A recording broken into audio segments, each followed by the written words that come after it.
बातमी सविस्तर पाहणार आहोत। मलकापूरच्या नवनिर्वाचित नगराध्यक्षाला मिरवणुकीमध्ये नोटा उधळणं चांगलंच भोवलेलं आहे। काँग्रेसचे नगराध्यक्ष अतिक जवारीवाला यांच्यावरती गुन्हा दाखल झालाय। आचारसंहिता भंग केल्याप्रकरणी गुन्हा दाखल करण्यात आलेला आहे।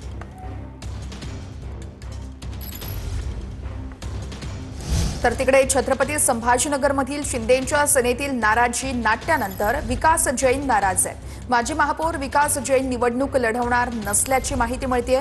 विकास जैन 2001-2002 या काळामध्ये शिवसेनेचे महापौर राहिले होते। काल जागा वाटपावरून संजय शिरसाट यांच्यावरती शिवसेना जिल्हाप्रमुख राजेंद्र जंजाळ यांनी नाराजी व्यक्त केली आहे।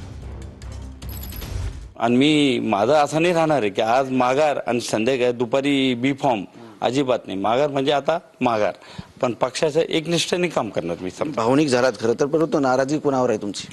नाराजी चाललंय विषय ज्या पद्धतीने चाललंय, कोण कोणावर अटॅक करतोय, कशा पद्धतीने बोलताय, समजा हे आपल्या ह्या पक्षाला आपल्याला पटत नाहीये। मी मुख्य नेत्याला हात जोडून विनंती करील की ह्या विषयावर आपण लक्ष घातलं पाहिजे।